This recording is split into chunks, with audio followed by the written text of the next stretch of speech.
ont participé au pouvoir. Que n'aurait-il pas fait pour régler les problèmes qu'il pose aujourd'hui? Pourquoi aujourd'hui on se retrouve systématiquement dans des situations où on a l'impression qu'on remet sur le métier les mêmes discours, les mêmes choses? C'est fini, le peuple tunisien ne peut plus entendre ce type de discours. Il faut vous réveiller, il faut qu'on avance ensemble. Et si je le dis, c'est pas par quelque démagogie que ce soit, c'est parce que j'ai envie qu'on avance ensemble. Nous avons envie qu'on avance ensemble. Nous avons des solutions à construire ensemble sur l'ensemble des questions qui ont été posées. Alors, je ne parlerai même pas de ceux qui, pendant 50 ans, ont présidé aux destinées du pays. Pendant 50 ans, des représentants aujourd'hui qui se drapent devant un parti nouveau, etc., mais qui étaient au pouvoir. La représentante ou la présidente de la liste de Nida Tounes était une proche collaboratrice de Mme Saïda Aghabi, dont chacun ici connaît les méfaits pendant des décennies entières. Alors, oublier ça ou fermer les yeux, ce n'est pas très sérieux par rapport à notre réalité, sans parler du deuxième de la liste, etc. Donc, je ne suis pas là pour polémiquer, vraiment, mais c'est pour qu'on ouvre les yeux, qu'on se dise des choses simplement et en parlant vrai, tel que les citoyens tunisiens attendent de chacun d'entre nous. Alors, sur les questions maintenant, les enjeux du pays aujourd'hui, notamment la question de la sécurité telle qu'elle a été posée par notre ami modérateur. Je pense qu'effectivement, nous avons un enjeu fondamental. Un enjeu fondamental qui est celui de la lutte contre le terrorisme. Mais il faudrait dire pourquoi nous en sommes là. Nous en sommes là parce que la situation de la Tunisie s'inscrit dans un agenda international qu'on a souvent omis de parler, dont on a souvent omis de parler. Nous sommes dans une situation où tout ne s'est pas fait par les Tunisiens et pour les Tunisiens, où on voit des balais diplomatiques de gens qui arrivent d'ici et de là-bas, des États-Unis, de Qatar, de je ne sais pas où, etc., et qui déterminent ou qui surdéterminent ou qui surfent sur les aspirations et les attentes du peuple tunisien. Donc nous avons, c'est pour ça que j'ai insisté en préliminaire, sur l'indépendance de la décision tunisienne. Nous avons un modèle tunisien à construire. Nous avons commencé à mettre en place quelque chose qui va avoir une incidence sur toute la région, et pas que la région arabe. Je refuse cette logique de dire que ce sont que des révolutions arabes. L'ordre mondial est en train de bouger. L'ordre mondial, y compris de ce côté-ci de la Méditerranée, il faudrait qu'on en soit conscient. Mais cet ordre-là ne changera, ne bougera réellement qu'à partir du moment où on apporte des éléments de réponse aussi réalistes, aussi constructifs que possible. Aujourd'hui, l'enjeu du terrorisme est un enjeu national pour lequel je dois fermer les yeux sur toutes les divergences que je peux avoir avec tous ceux qui m'entourent et tous ceux qui sont autour de la table et au-delà, pour combattre le terrorisme, parce que c'est quelque chose qui est étranger à notre culture, c'est étranger à notre histoire, c'est étranger à nos attentes et à nos besoins. Deuxième élément, effectivement, il faudrait commencer à apporter des éléments de réponse. Un des enjeux, je vais m'en tenir à un seul, parce que j'en ai marre des discours où on rase gratis. J'ai entendu en 2011 des gens qui voulaient créer 1 million d'emplois comme vous les avez entendus. On a entendu des gens qui allaient régler tous les problèmes économiques, sociaux, etc. On les a plus revus, ils ont disparu de la circulation.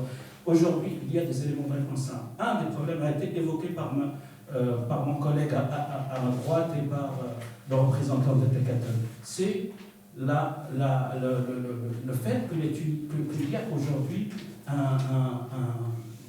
un déséquilibre entre les Tunisiens qui est absolument faramineux. Un déséquilibre régional, mais aussi un déséquilibre dans la répartition des richesses. Donc là-dessus, il faut qu'il y ait des éléments de réponse. Et des éléments de réponse ne peuvent se faire autrement qu'à travers une réforme fiscale, mais une réforme fiscale réelle. Pas comme j'ai vu dans un certain nombre de professions de foi où on fait l'apologie de l'évasion fiscale en disant aux Tunisiens c'est pas grave, on met en place une loi pour amnistier tout le monde au bout de 10 ans. C'est complètement aberrant que de poser ce genre de choses. La deuxième chose, et je m'arrête là parce que j'étais assez long, la deuxième chose c'est sur la décentralisation. Aujourd'hui, dans la Constitution, et je pense qu'une des choses qui a été positive dans la dernière période, c'est qu'on est arrivé enfin à faire une Constitution. Mais il faut se rappeler que cette Constitution, celle de 1er juin, a été rejetée. Et il a fallu descendre dans la rue, il a fallu une intervention de la société civile, il a fallu Artisamet, etc., pour arriver à imposer une nouvelle Constitution dont on peut se satisfaire. Même si certains aspects ne sont pas tout à fait conformes à ce qu'on peut attendre.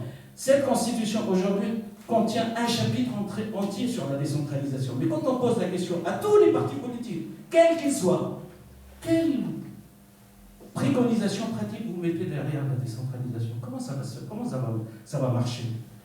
Il n'y a pas de réponse. On ne sait pas comment les municipalités vont fonctionner. On pose la question, on dit, mais prenez exemple sur nos voisins, on a un Marocain parmi nous, prenez exemple sur l'expérience marocaine où le conseil municipal doit se débrouiller pour avoir son propre budget. Avant de se présenter aux élections, il doit avoir aussi ces éléments financiers. Nous proposons sur ce point-là une chose simple, un conseil des régions.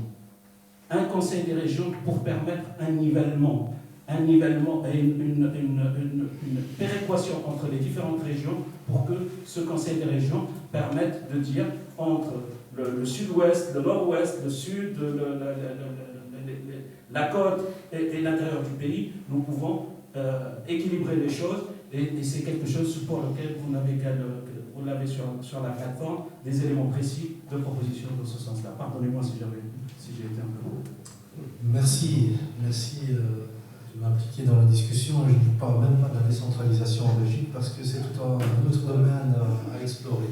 Voilà, la même question à M. Douze pour Ouattara. Merci. On entre dans le vif du sujet, justement. Voilà donc le peuple tunisien, le 17 décembre 2010, le premier slogan des jeunes tunisiens, c'était tout simplement « Show al-Istihqaq, ya Issa al-Sarraq ». Tout simplement.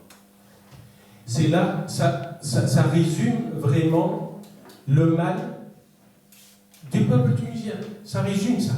C'est-à-dire, d'une part, le constat, l'échec cuisant de 60 ans du pouvoir d'Estourien sur le plan économique. Ça ne résout pas les problèmes économiques du pays. Et de l'autre côté, auquel s'ajoute une corruption généralisée, une dictature. Issa al-Sarraq, qui était au pouvoir. Voilà. Qu'est-ce qu'ils ont fait en 3 ans pour résoudre ces problèmes-là? Le problème principal qui a animé les jeunes pour sortir de la rue et décapiter la dictature. C'était ça. Les gens demandaient justement la justice transitionnelle, c'est-à-dire poursuivre les assassins, les tortionnaires, ceux qui ont commis des crimes, d'une part, et ceux qui ont volé. Ceux qui ont volé, les corrupteurs et les corrompus, doivent payer, rembourser. On n'a rien fait. Rien. Mais zéro. Jusqu'à maintenant, les martyrs de la Révolution, il y a, c'est-à-dire 92% ou 93% des martyrs, on ne sait pas qui les a tués. Jusqu'à maintenant, après 3 ans. D'autre part, ceux qui ont été arrêtés tout de suite, ont été libérés. J'ai lu un jugement qui a libéré Abraham Zouel. C'est une honte. On l'a libéré parce qu'on dit qu'il n'était pas le seul à faire ça. Et donc, puisque les autres ne sont pas poursuivis, on le libère. On a un voleur, alors qu'il fallait avoir 3, on libère le voleur. Voilà. C'est la justice. C'est le mal de la Tunisie. On n'a rien fait. Carrément. 2. Voyons sur les programmes politiques pour l'avenir. Sur le plan économique et social, ils n'ont qu'à aggraver l'endettement, vous le savez. l'endettement de la Tunisie vis-à-vis de l'extérieur, ils n'ont résolu aucun problème économique. Les hôpitaux, le petit écolier qui doit non seulement aller à l'école, pendant les 6 heures, il doit faire des études complémentaires. Hein? On a privatisé l'éducation, le temps de Ben Ali. On continue à faire la même chose. Rien n'a changé. C'est un exemple anecdotique. Qu'est-ce qu'il faut faire? Je crois que là, c'est le programme économique qui est le programme vraiment où il y a le silence total pratiquement dans tous les partis politiques. J'ai lu il y a quelques jours le programme économique de Nida Tounes. On nous dit, pour résumer, on nous dit voilà, on va trouver pendant 5 ans 100 milliards de dollars, de dinars. Ça de l'intérieur. Comment, on ne sait pas. Puis on va trouver 50 milliards de nos amis. On va aggraver encore plus notre endettement. Oui, et on va faire pendant 5 ans une croissance de 37%. Ça veut dire plus ou moins 6% par an. J'ai lu aussi le rapport du FMI, enfin le mémorandum entre la Tunisie, le gouvernement tunisien et le FMI, et dans les meilleurs des cas, on projette une croissance de 4,6%, c'est-à-dire si on va dans le même sens qu'on a fait, c'est-à-dire si on répète les mêmes erreurs, les mêmes gaffes, on continue la même chose, si on continue la même politique économique, on va faire plus ou moins, dans les meilleurs des cas, 4,6%. On ne sait pas d'où ça vient les 6%. Même les 6%, on les a réalisés pendant quelques temps, c'est-à-dire dans des périodes très, très limitées dans l'histoire de la Tunisie, après l'indépendance. On a réalisé parfois les 6%, mais ils n'ont rien résolu quant au problème économique du pays et ils n'ont pas résolu le problème du chômage. Pourquoi? Parce que les choix économiques du pays étaient des choix de l'extérieur, les choix de l'étranger. Ce sont des gens qui sont au service des étrangers, du capital international. Rien de plus ni rien de moins. Ils ont commencé, excusez-moi parce que c'est très important, je crois, si vous faites l'histoire économique de la Tunisie depuis l'indépendance, ils ont fait la première étape avec les années 60, ce qu'on appelle l'industrie de substitution à l'importation. C'est là, c'était en vogue chez la Banque mondiale et le FMI. On a appliqué ça et c'est le fiasco. Pourquoi? Parce que tout simplement, on ne peut pas faire ça, on ne peut pas faire des industries en se fondant sur les dettes extérieures parce que tout, il n'y aura pas d'accumulation du capital, tout part. C'est-à-dire la plus-value du peuple tunisien part à l'étranger. Donc on fructifie c'est-à-dire l'économie des étrangers et pas de la Tunisie. Et parce que aussi la Tunisie est trop étroite, on ne peut pas avoir des relations diplomatiques tendues avec la Libye et avec l'Algérie, se couper de son environnement et pour créer un marché beaucoup plus large. C'est pourquoi nous préconisons, bien entendu, l'unité arabe pour résoudre ce problème-là. Deuxième étape, on a fait l'exportation. On a dit, voilà, on va créer un secteur d'exportation. Qu'est-ce qu'on a fait? Qu'est-ce qu'on a obtenu? On a obtenu, c'est-à-dire des sociétés, 2 économies parallèles en Tunisie, une économie vers l'extérieur et une économie donc tunisienne. Et cette économie extérieure a été faite en fait au service de l'étranger, encore une fois, c'est-à-dire pour exploiter la main-d'œuvre le plus bon marché possible. Ce qui fait, on se trouve, je me rappelle maintenant de Marba, le ministre de Chorl, le ministre Mchiati Chorl, il a dit que oui, mais il n'y a pas de chômage parce que si on veut un ouvrier dans la maçonnerie, on ne trouve pas. Parce que tout simplement, il n'a pas ou ne veut pas voir qu'en fait, le chômage le plus important, ce n'est pas dans le chômage, justement, c'est le résultat de cette politique vers l'exportation, ce n'est pas le chômage de la main-d'œuvre non qualifiée, mais c'est le chômage des diplômés. On a la caractéristique donc, structurelle du chômage, c'est un chômage de jeunes et des diplômés. Pourquoi? Parce que c'est un choix économique, c'est le résultat du choix économique. Et puis est venu Ben Ali, avec l'ajustement structurel de l'FMI aussi, encore une fois, c'est l'FMI qui décide de la politique économique du pays, c'est l'FMI qui a décidé cela. Vous faites, qu'est-ce qu'on a fait? On a ouvert les barrières douanières, on a aussi privatisé. C'est une bonne occasion de sauter sur tout et s'accaparer tout, et c'est ce qui a été fait par les Trabelsi et Ben Ali et sa famille. On a conjugué la volonté de la FMI de privatiser avec le soif de ces rapaces pour s'accaparer 40% de l'économie nationale. Voilà ce qui s'est passé. Pour nous, maintenant, je passe, qu'est-ce qu'on peut faire? On peut faire autrement. Si nous décidons de compter sur nos propres forces, commencer par balayer nos portes, c'est-à-dire, ces gens-là qui ont volé doivent payer. Et on trouvera de l'argent.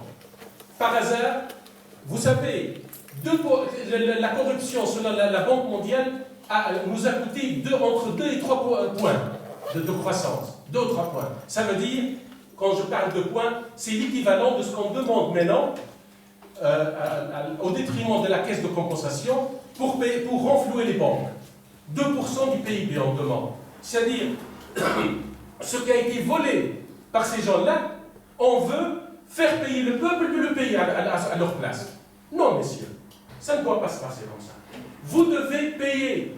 Vous, messieurs Nida Tounes, que vous êtes le porte-parole, et aussi Narva, ils sont devenus tous les deux les porte-parole du capital, ce que j'appelle le capital, c'est-à-dire parasitaire, tout failli, parasitaire, c'est-à-dire qui ne produit pas, mais qui spécule sur le dos des Tunisiens. Ces gens-là doivent payer. Nous devons récupérer nos biens de l'extérieur. En plus de cela, c'est la justice transitionnelle. On doit. Et Hassine Dimas est venu l'autre fois ici, à cette tribune, et nous a dit la solution est là. Il faut aller chercher l'argent qui a été volé pour pouvoir amorcer la pompe, au moins. Pour commencer, c'est là où on doit commencer par ça, et pas par autre chose. C'est-à-dire, l'indépendance n'est pas un vain mot, et le programme économique, ce n'est pas un vain mot, c'est un problème de choix.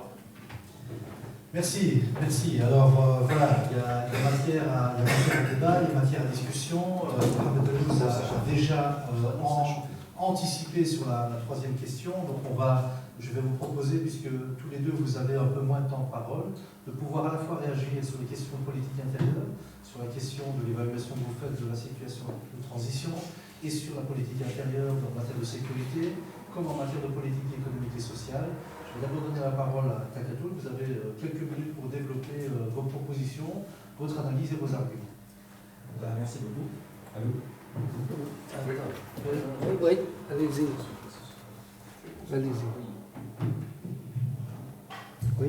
Oui, ça va. Je crois qu'on était parti sur le bilan, sur la Constitution, sur le terrorisme, mais on a vite passé à l'économie. Donc, je vais être bref. Et puis c'est la beauté du débat, donc il faut être souple. Moi, je suis fier de cette expérience tunisienne avec laquelle on est arrivé à cette Constitution. Moi, je suis fier de l'approche qui a été prise pour finaliser cette Constitution, et on a réussi à finaliser cette Constitution. Pourquoi? On a respecté des institutions.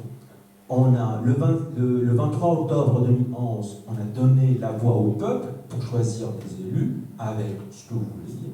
On lui a donné comme mission d'écrire une Constitution. On a usé de beaucoup de patience. On a eu une approche participative, c'est-à-dire on n'a pas demandé à 5 experts de nous écrire une Constitution. On aurait pu, mais on a demandé au peuple tunisien de se poser toutes les questions sur la place de la femme, la place de la religion, la place de la région, etc., etc. Et ça a ouvert toutes les discussions qu'on a eues. Ce qui est bien, c'est que même si ça nous a paru lent, même si ça nous a paru des fois de niveau très bas, mais ça a permis d'amorcer l'expérience démocratique en Tunisie. Et ça, les 23 ans du RCD, ça ne nous a pas permis d'avoir cette discussion. On ne discutait pas en Tunisie. C'est ce premier bilan positif que je tiens à souligner sur cette expérience. Qu'est-ce qu'on a fait? Ce bilan aussi, on a évité un scénario de l'Égypte. On est passé du 23 octobre 2011 et là, on est passé au 26 octobre, en respectant le choix du peuple, en respectant les choix des instances. Nous, on s'est toujours battu pour qu'il n'y ait pas de dissolution de l'ANC, même si on n'est pas convaincu de la qualité des 217, mais ça, c'est une expérience que tout le monde peut passer. Aujourd'hui, vous avez la chance de choisir 217 élus pour les 5 prochaines années. Donc c'est à vous, en tant que futur électeur, de choisir les membres qui peuvent améliorer cette institution. Nous, on donne beaucoup d'importance aux institutions. Et c'est avec les institutions, c'est pas avec les... on aime bien faire en Tunisie, c'est allez, on va s'arranger. Non, un état de droit, c'est un état d'institution. La Constitution était le premier pas, un pas qui, avec ses flots, ses erreurs et ses approches, a permis de faire participer les Tunisiens, de lui faire réfléchir sur ce qu'il veut. La prochaine étape va être comment mettre en place les institutions. Et quand on dit institution, qu'est-ce qu'on dit? Regardez tout le panorama. C'est-à-dire, tout à l'heure, le collègue dit, on n'a pas réussi à juger les gens qui ont fait beaucoup de mal à la Tunisie. C'est normal. On s'est peut-être précipité, on n'avait pas une institution juridique indépendante et propre. On a viré peut-être 80 ou 81 juges, je peux vous en assurer qu'il y en a beaucoup plus qui demanderaient à être éloignés pour pouvoir réamorcer la confiance du Tunisien dans la justice. Donc il y a un volet justice qu'il faut continuer, et les institutions et la gouvernance de la justice. Les médias. Aujourd'hui, surtout nous, Tunisiens à l'étranger, on est consommateurs de médias. On est consommateurs de médias parce qu'on ne vit pas le jour au jour, donc on a besoin, c'est le reflet de la société qui nous envoie. Nous, il y a eu la HAICA, et nous demandons qu'il y ait plus de gouvernance, plus de contrôle sur les médias. Il faut aussi tout ce qui est, on a vu, les sondages. Ça fait partie des médias. Tout le monde a suivi les sondages précommandés. Donc nous, on insiste de façon simple qu'il y ait un contrôle, un cahier de charge des sondages pour qu'il y ait. Cet ensemble d'institutions, et j'en oublie, fera qu'on arrivera à un État démocratique, à un État d'institution, pas un État parti. Et après, dès qu'on en mettra ça, la justice transnationale, on n'a pas oublié, elle reviendra. Et il faudra qu'elle revienne. Les gens n'ont pas donné leur sang, pourquoi après on dit qu'on laisse passer ces tueurs et ces voleurs. Donc ça, c'est sur le bilan et sur mon espoir sur la Constitution et le besoin qu'il y ait des institutions dans le futur. Après, je ne sais pas si on doit répondre sur la question sur le terrorisme et le programme sur le terrorisme. La question du modérateur était assez précise et je vais répondre. Nous avons découvert qu'on a un service, des forces militaires républicaines. Et Dieu merci.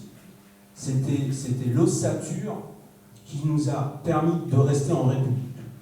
Aujourd'hui, cette ossature, nous avons aussi vu qu'elle est débordée de point de vue logistique et de point de vue moyen, etc. Nous demandons qu'il y ait un renforcement de cette instance et avoir une cellule Reheb ou Tarhib. Aujourd'hui, le Reheb ou Tarhib, c'est-à-dire le terrorisme et la contrebande, c'est peut-être pas assez fort la contrebande, je trouve pas le mot en français, c'est la contrebande. Sont deux fléaux qui vont de pair et qui, aussi, vu le flux de la contrebande qui nous vient de nos voisins, c'est des fléaux qu'il faut contrôler à chaque étape. Donc nous demandons une cellule qui relie ces deux fléaux-là et qui relie aussi la douane et la mettre en place. Donc, pour le terrorisme, il faut arrêter de le rendre comme un problème politique. C'est un problème national.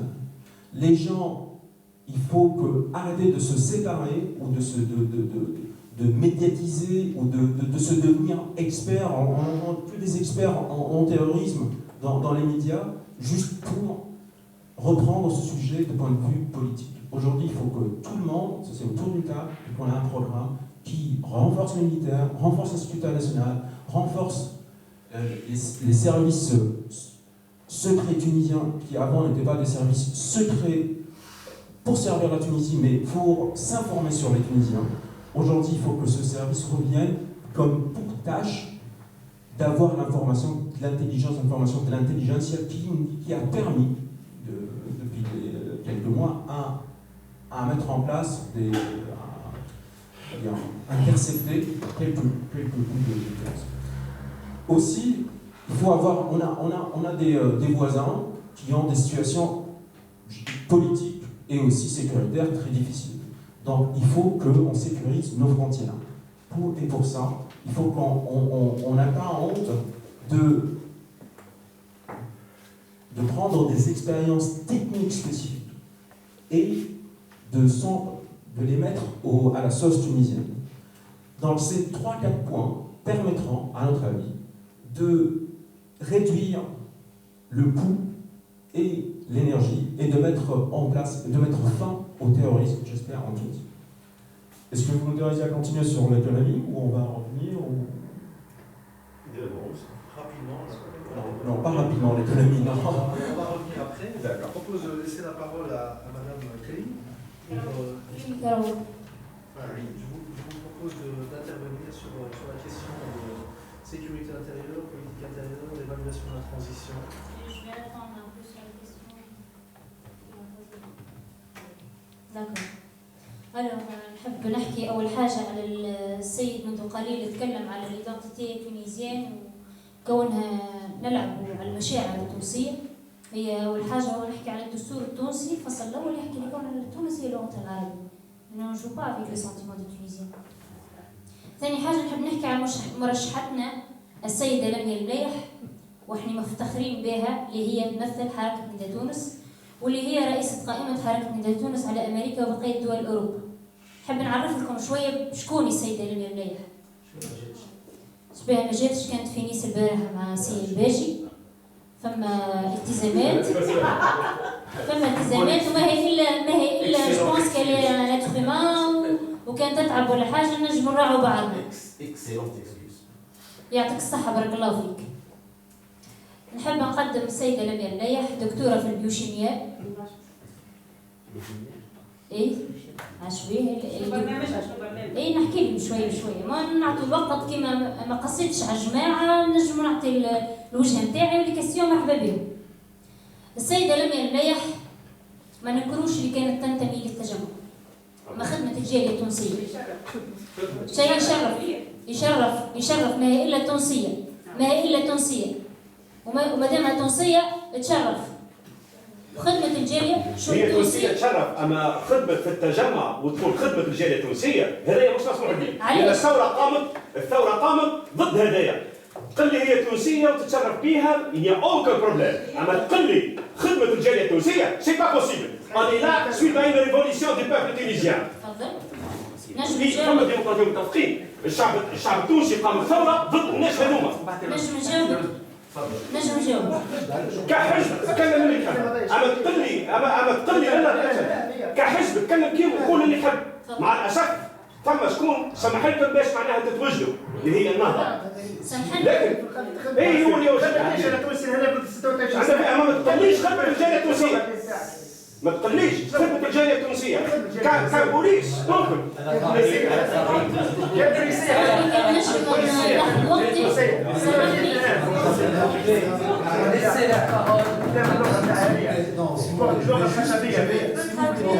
Est-ce qu'il y a des questions après? Non, il y aura des questions.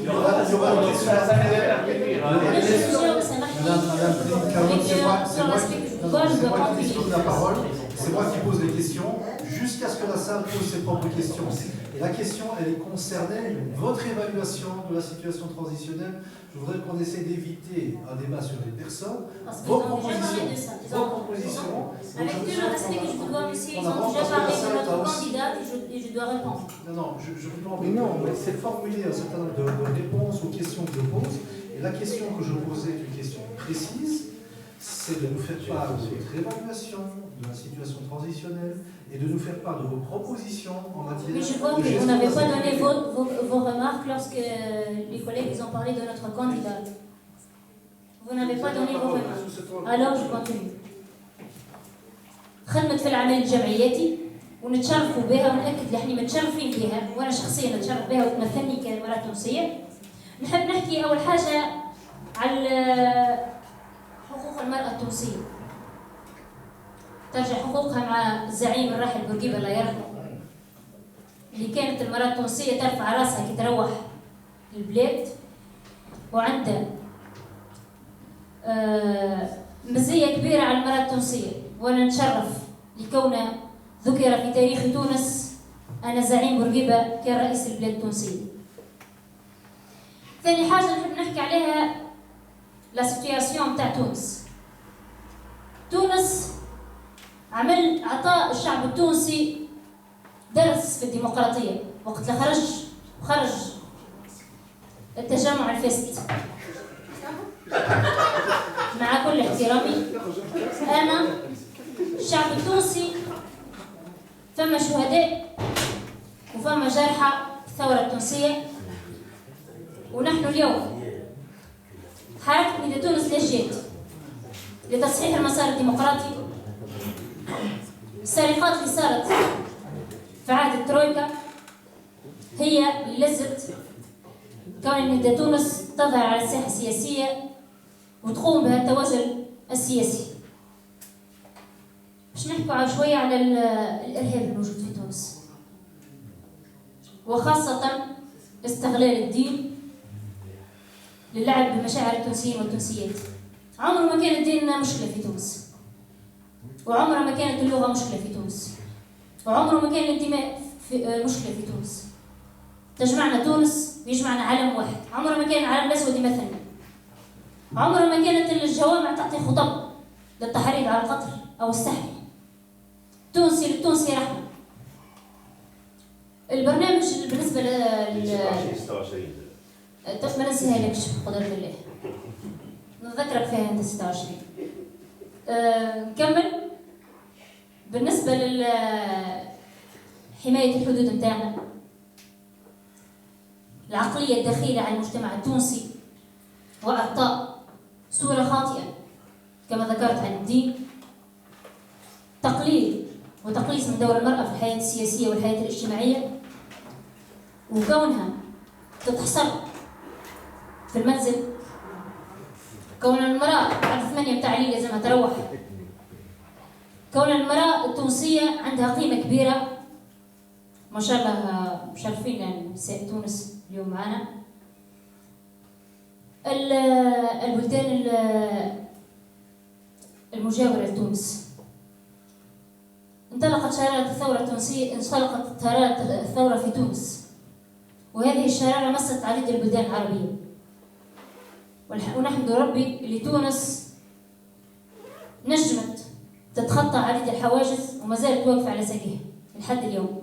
شيء يفرح وشيء فخر لنا.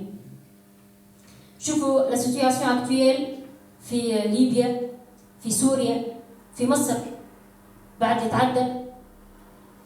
أول حاجة نحب نأكدوا عليها دور رجل الأمن ماهوش طاغوت وإرجاع قيمة وهيبة الدولة والجهاز الأمني، ودعم الجهاز الأمني. وكل رجل أمني يستحق تحية، مش في رمضان هم يتعشوا وما يضربوا عليهم ويقتلوهم. نترحموا على شهدائنا، ما هوش استغلال المشاعر، هذا واقع نعيشوه وهذه حياة نسمعوا بها، وما حس كان بالشخص اللي فقد كان العائلة.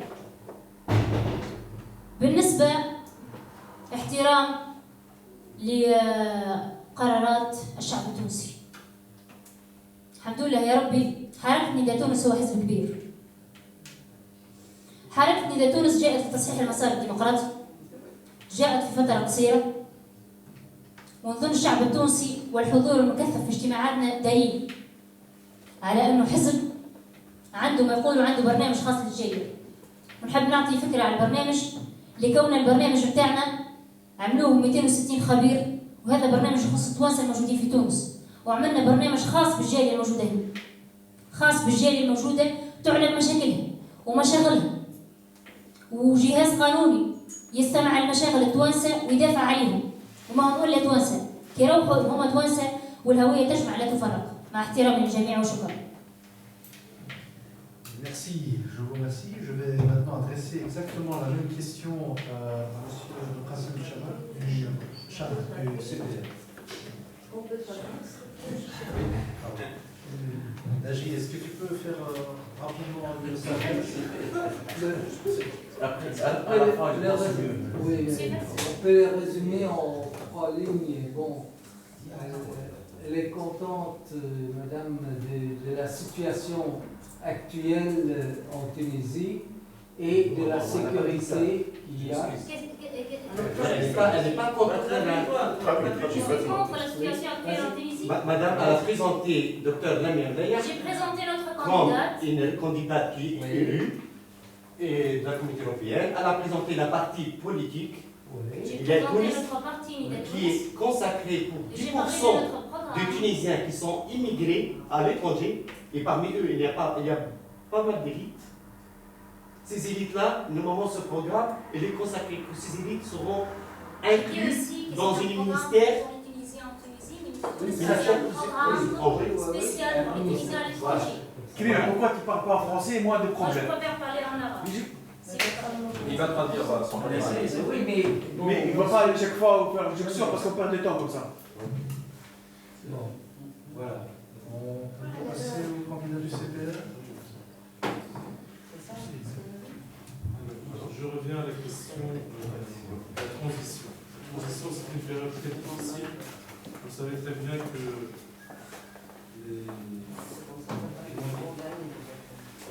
c'est-à-dire la Constitution. approche le micro. Ça marche?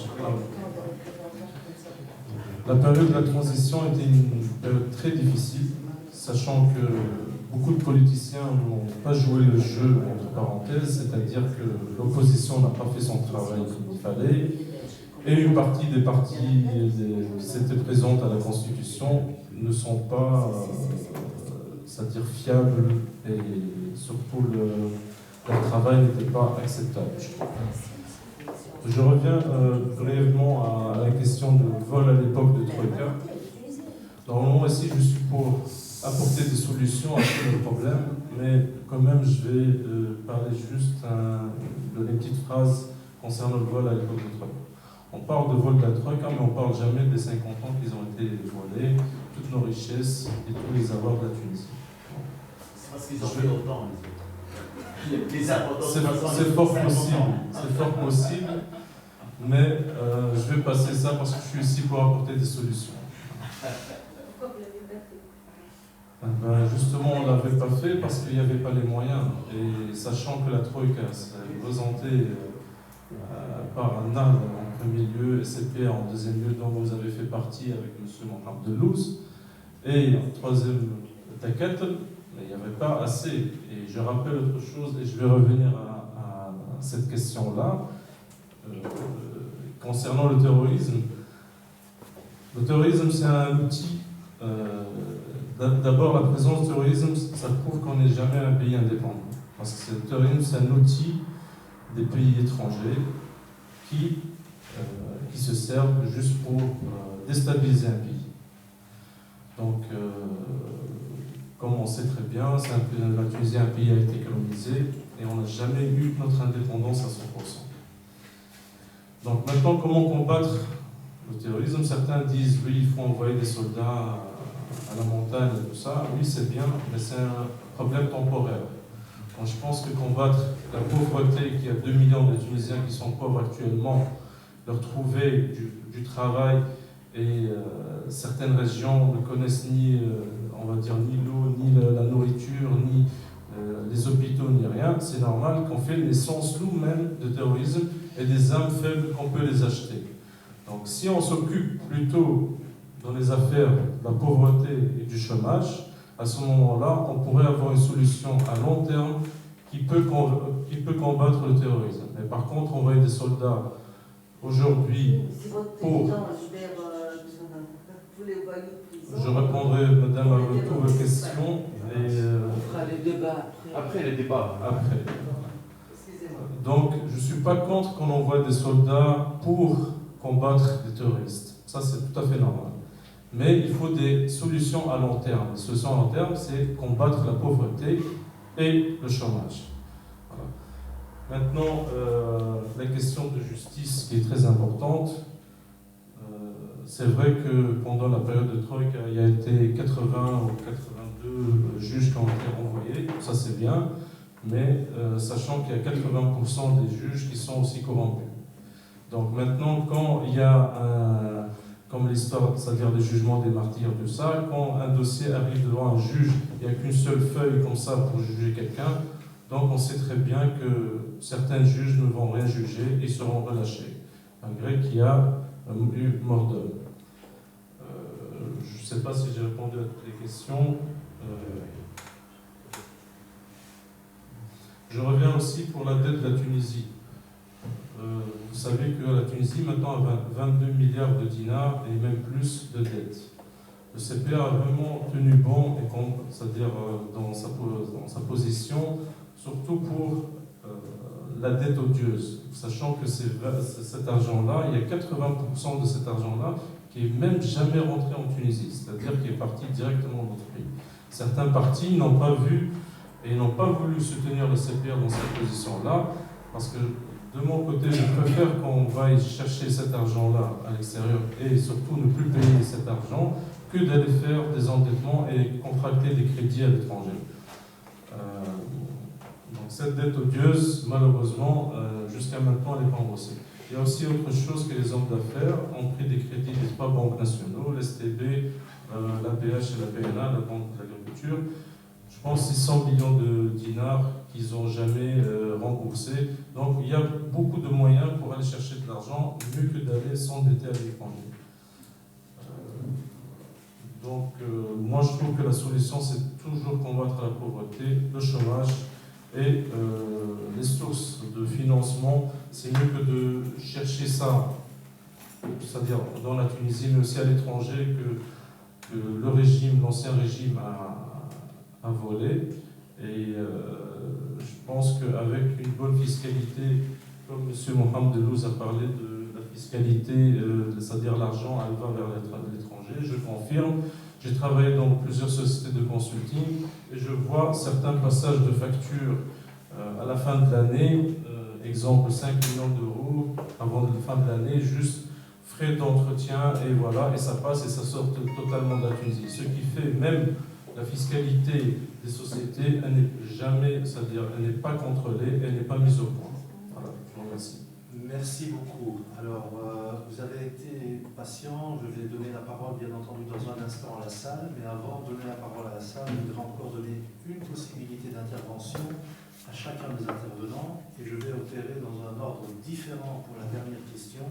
Je vais donner la parole en premier lieu à ceux qui ont le moins parlé, pour aller vers ceux qui ont le plus utilisé leur temps de parole. Et je voudrais que rapidement, vous nous disiez quel est pour vous, de manière très concrète, le rôle de la diaspora dans l'évolution future de la Tunisie et comment vous voyez la place de la Tunisie dans le monde.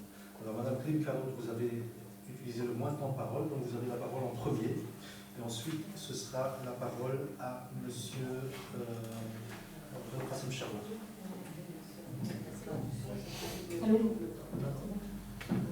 باش نعود ونرجع نحكي على حركة نداء تونس، رغم الأخية كسوا عليا تنجموا تتفضلوا بالأسئلة نتاعكم باش نتكلم ونعرج على بعض التعليق اللي للأسف لم يقع مقاطعتها ووقع مقاطعة مداخلتي. نحب نتكلم على نداء تونس et notre candidate le 26-26 كما ذكر السيد، mais ça rien à voir. أنا اليوم نحكي كشابة تونسية، عمري ما انتميت للتجمع.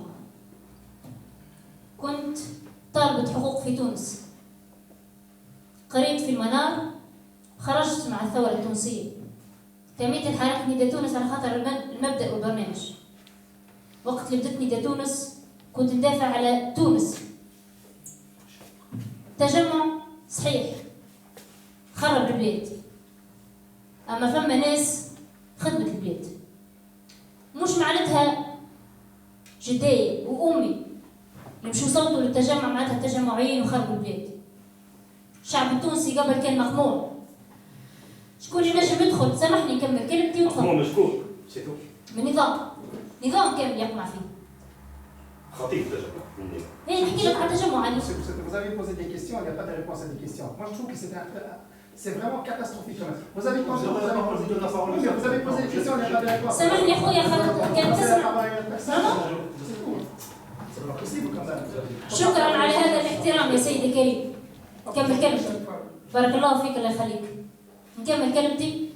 كان مقموع من نظام كامل. نظام هذا تنجموا نسون بوغ المحاسبة. وفما قانون يحكم في البلاد. تونس ماهيش مسيبة، فيها قانون. علاش تحاسبوا فينا احنا؟ ما ظلمناش الشعب التونسي. نداء تونس أنا كشخص جو سوي لا سكرتير جينيرال دي نداء تونس. اللي ظلمت أي شخص يجي يحاسبني. علاش نظلموا في أي تونسي؟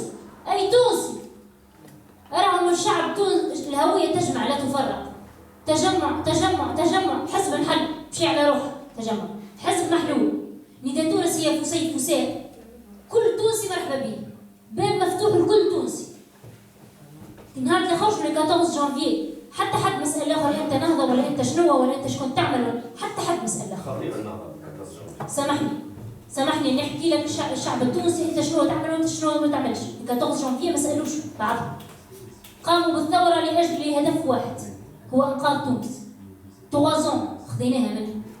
الاستعمار الداخلي نسميه. غلاء معيشي، فقر، تهميش، بطالة، إرهاب. جيشنا تذبح في رمضان. جيشنا صاير تضرب مات في رمضان بك. اغتيال سياسي. وين صار؟ اغتيال سياسي. الأمن التونسي القيمة الهيبة تحكي له على المجلس التأسيسي. المجلس التأسيسي لا دوني موفيز ايماج سور لا تونيزي. بالعراف والعياط كامل ردش في بعضهم. نجم نناقشوا القوانين بكل احترام. تسمعني نسمعك. نختلف في الآراء تجمعنا مصلحة البلاد. أما نعيطش عليك ما تعيطش علي. عندي برنامج نحكي عليه. مانيش جاي نحكي بصفة شخص، بصفة برنامج مقدم للشعب التونسي. مانيش نحكي على لي سونتيمون. Je parle d'un programme. Je parle d'un programme pour les Tunisiens étrangers et pour les Tunisiens اللي موجودين في تونس. مانيش جاي نلعب بالمشاعر التونسية، خاطر التوانسة فدوا الكلام. وبكوا برشا على بلادهم. أنا جاي نحكي اليوم كشابة تونسية.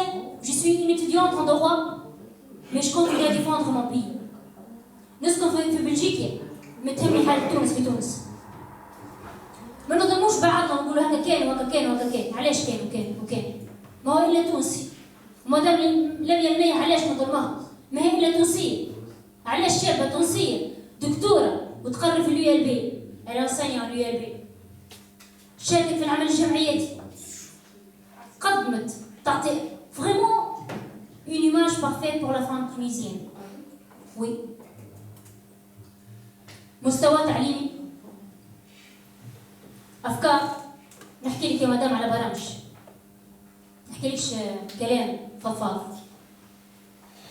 3 سنين خدتهم تونس الاقتصاد الدهوري. بدأت فما فرق شوية نحسوه من جماعة الجنوب. سامحوني على الكلمة معناتها. كونا قبل نمشوا نهزوا 5000 نجم نقضوا به. توا يحكوا لي 20-30 دينار ما تنجمش تقضي. تحسوا بعائلاتنا اللي كي يتعصروا غادي في تونس يكلمونا احنا في الخارج يبعثونا. فما ناس ما عيطتش، فما ناس ما فرحتش، فما ناس خايفه في ديارها. ما نحكيلكمش عليا ك شوفوا هاني نسكن في بلجيكا وتعيش في بلجيكا. جو سوي تونيزيان et fière de l'être. Vous aviez le moins parlé dans la première ronde de parole, mais là je crois que vous allez commencer à tout doucement déplacer votre temps. Non, je vais retourner de toute façon. Si je peux vous demander juste de conclure. D'accord. Juste, je vais parler de notre candidat encore parce que je pense qu'ils ont un mauvais image. D'accord. Oui, et là c'est la tête de liste sur la mairie classe de l'Europe. C'est Madame Lamir Blayah et M. Imad Jbel. Et le programme d'Unida Tunis. برنامج نداء تونس si vous permettez madame. برنامج نداء تونس كما ذكرت جهاز نطالب بجهاز يعمل بالجالية بالخارج، تشريك كفاءاتنا وإطاراتنا في القنصليات في الدواوين والمؤسسات الموجودة في بلجيكا، استرجاع هيبة الدولة، تدعيم الرابط بين الجالية الموجودة والوطن الأم، تقديم صورة طيبة عن تونس ولطالما كانت وجهة لكل تونسي وتونسية وكل سائح أجنبي، وخاصة جهاز قانوني يستمع للجالية ويحافظ على مكاسبهم اللي هم في تونس ومكاسبهم في الخارج، تطوير العلاقات مع البلد المستقبل وضمان اندماجهم في البلد المستقبل، وخاصة استرجاع هيبة الدولة وضمان الحقوق والحريات مع احترام الجميع وشكرا. Merci beaucoup. Alors, on a une petite contrainte de temps parce qu'un des orateurs du panel va devoir nous quitter, donc je vais demander à